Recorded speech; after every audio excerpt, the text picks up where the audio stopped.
Guys, ngayong 2026, paano na nga ba magpa-duplicate of Certificate of Registration?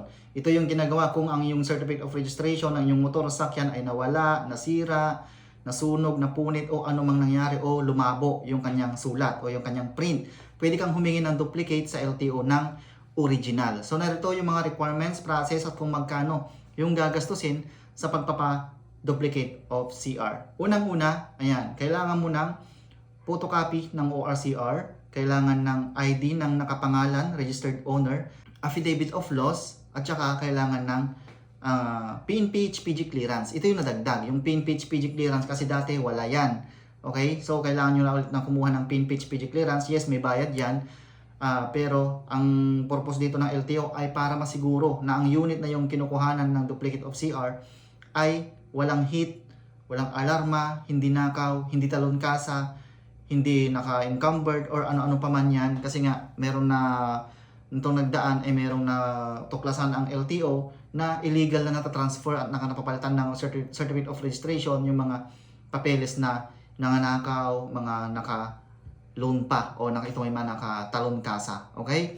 So ganito, kung yan ay first owner, kung ikaw mismo nakapangalan sa certificate of registration, yan yung mga requirements. Ngayon naman, kung ikaw ay second owner, nabili mo, then kailangan gusto mong magpa-duplicate, kailangan mo yan ng photocopy ng ORCR, deed of sale na kanotaryo, ID ng unang may-ari, ID mo na bagong may-ari, at PNP HPG clearance din at affidavit of loss or affidavit of mutilation kapag ito ay nasira. Ayan.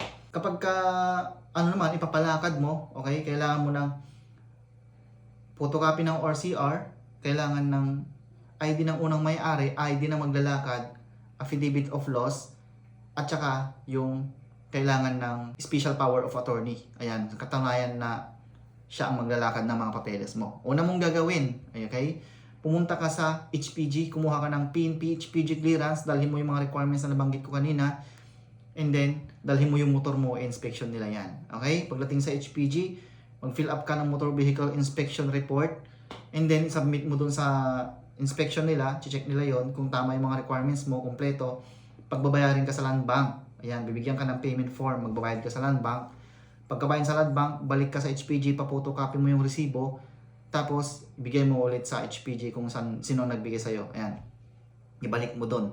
And then, papabalikin ka sa motor mo o sakyan mo, check nila yun kung tama yung mga papeles, at tama yung engine number, chassis number sa papeles, tama yung kulay, ganyan-ganyan.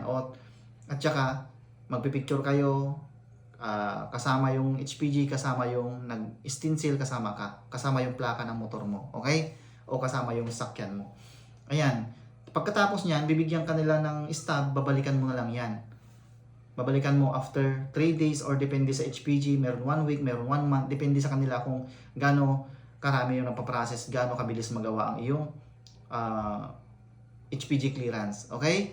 Ayan. And then kung meron ka na yan, pumunta ka na sa LTO. Dalhin mo ulit yung motor mo, check nila yan. Take note lang ha, sa LTO kung saan ang mother file mo, doon ka pumunta. Okay? Kasi nga, doon yung papeles mo, doon yung records mo eh. Ayan. Kung andun na, check nila yung sa nag-stencil, check nila ulit yung motor mo, i-stencil nila ulit yun. Pagkatapos, babalik ka sa inspection, check nila ulit kung okay na, papuntahin ka na sa evaluator, check na evaluator yon. Umupo ka muna, tawagin ka, and then kung kumpleto naman, pupunta ka na sa cashier, magbabayad ka sa cashier, pagkatapos antayin mo ulit, tatawagin ka, releasing na. Okay, yan yung process. Then magkano naman yung gagastusin? Ang gagastusin mo dyan sa HPG 650, yun ngayon nadagdag, no? Wala dati yan. Tapos sa affidavit of loss or mutilation, gagastos ka dyan ng 100 to 200, depende sa notary public. 80 pesos sa LTO, yan yung magagastusin mo.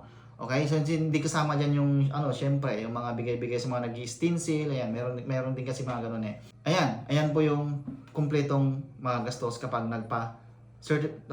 nagpa-duplicate of CR ka. Take note guys, may LTO na naghahanap ng certificate of full payment galing sa kasa kung saan ito na nakuha. Ayan, lalo na kung makita nila sa system nila na installment yan. Okay? Tapos mas okay din na doon ka sa mother file mo magpapa-process dahil doon yung files mo, doon yung record mo. Kasi kung sa ibang mother file, pwede rin naman yung ibang LTO kaso matagal, kailangan mo pa ng confirmation or certified true copy. Ayan, basta lumapit, punta lang kayo sa LTO kung ano yung mga kailangan ninyo, kung pwede yung ganon. Kasi meron talaga yung LTO na pwede. Meron din yung pinapapunta ka sa mother file mo. Okay? Ayan.